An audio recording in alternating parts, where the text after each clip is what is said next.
पर रामायण देखकर रावण मतलब अरविंद त्रिवेदी बहुत भावुक हुए। क्या? तुझे कैसे पता? हेलो ऐप से। देख, ये है हेलो ऐप। जैसे ही आप हेलो ऐप डाउनलोड करते हो, ऊपर सर्च बार में हेलो ट्रेंड्स मिलेगा, जिसमें सभी ट्रेंडिंग न्यूज, वीडियोस, आर्टिकल्स मिलेंगे। उससे आप डे टू डे इन्फॉर्मेशन से अपडेट रख सकते हैं। ये तो बहुत अच्छा ऐप है। मैं अभी डाउनलोड करके खुद को अपडेट करती हूँ। सास बनी डंडे वाली भूत। शिखा की नई नई शादी हुई थी।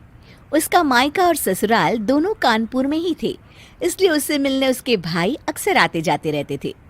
ये बात शिखा की सास मीना को बिल्कुल पसंद नहीं थी। मम्मी जी, आज राहुल भैया आ रहे हैं। कौन? तेरे चाचा का लड़का? जी मम्मी जी। अरे पर वो तो दिल्ली में रहता है ना? हाँ मम्मी जी, उन्हें कल सुबह दिल्ली के लिए निकलना है, तो वो आज मुझसे मिलते हुए कल सुबह यहीं से निकल जाएंगे। हमने तो धर्मशाला खोल रखी है ना। कुछ कहा क्या मम्मी जी? मैंने कहा हाँ हाँ, आने दे तेरे भैया को, जमकर खातिरदारी करेंगे।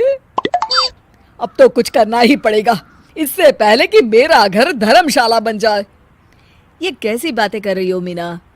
सच ही तो कह रही हूँ। अभी इसकी शादी को साल भर भी नहीं हुआ और आए दिन इसके घर वाले आ धमकते हैं। अरे तो क्या हुआ, वो इसी शहर में रहते हैं तो हाल चाल लेने आ जाते हैं। इस बार मैं उनका हाल और चाल दोनों ही बिगाड़ दूंगी। अब बहुत हो गया जी। अरे ये कैसी बातें कर रही हो? हे भगवान, बस आप तो देखते जाइए। शाम को राहुल आता है। नमस्ते आंटी, कैसे हैं आप लोग? हम लोग तो ठीक है, तुम कैसे हो बेटा? मैं भी अच्छा ही हूँ आंटी। बस आज रात के बाद नहीं रहोगे।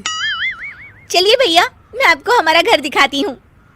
रात में खाने के टेबल पर शिखा, रोहित कहीं दिखाई नहीं दे रहा। जी भैया, वो ऑफिस के काम से बाहर गए हैं, कल शाम तक आएंगे। अच्छा अच्छा। बेटा, क्या तुम भूत प्रेत में मानते हो? नहीं नहीं आंटी जी, पर अचानक आपको ये ख्याल कहाँ से आ गया?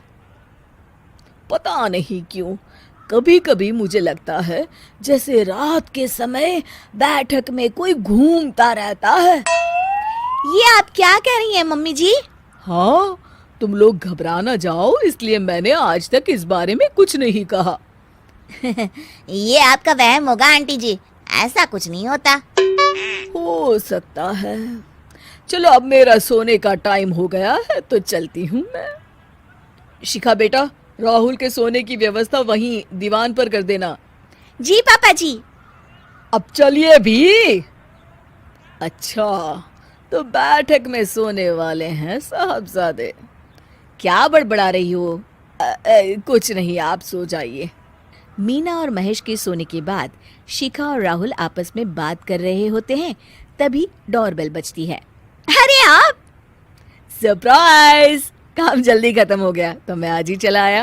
ये तो बहुत अच्छा किया। देखिए राहुल भैया भी आए हुए हैं, आप दोनों का मिलना भी हो जाएगा। कैसे हो रोहित? मैं तो ठीक हूँ भैया। शिखा, मैं भी आज यहीं सो जाता हूँ, राहुल भैया से बातचीत भी हो जाएगी। अच्छा अच्छा, ठीक है। मीना आधी रात को उठती है, कंबल मुंह से पैर तक ओढ़ के डंडा लेके बैठक में आती है और देखती है दीवान पर चादर ओढ़े कोई लेटा हुआ है। देखो तो कैसे मजे से सो रहा है बहन के ससुराल में। मीना ताबड़तोड़ 4-5 डंडे मार देती है।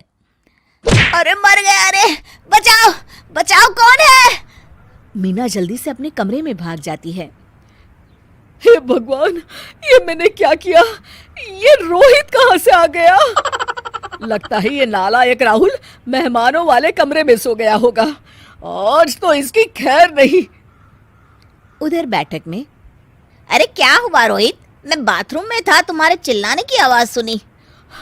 पता है भैया, मैं सो रहा था, अचानक से कोई आकर मुझे डंडे मारने लगा। ये क्या कह रहे हो? लगता है तुम भी आंटी की तरह भूत प्रेत में मानते हो। नहीं नहीं भैया, सच में कोई आया था। मैं तो जा रहा हूँ मेहमानों वाले कमरे में सोने के लिए। इस समय अपने रूम में जाऊंगा तो शिखा की नींद खराब हो जाएगी। ठीक है भाई, जाओ तुम, जहाँ तुम्हारा भूत डंडा लेके ना आ सके। थोड़ी देर बाद मीना कंबल ओढ़ के डंडा लेकर मेहमानों वाले कमरे में पहुंच जाती है। वो बिस्तर पर सोए रोहित को फिर डंडों से मारने लगती है। अरे मर गया रे, मर गया। तू भूत प्रेत में नहीं मानता ना, ये ले अब डंडे खा। हैं? ये तो माँ की आवाज है। रोहित कंबल खींच देता है। बेटा तू, अरे ये क्या कर रही हो माँ? मार मार के मेरा भरता बना दिया आपने।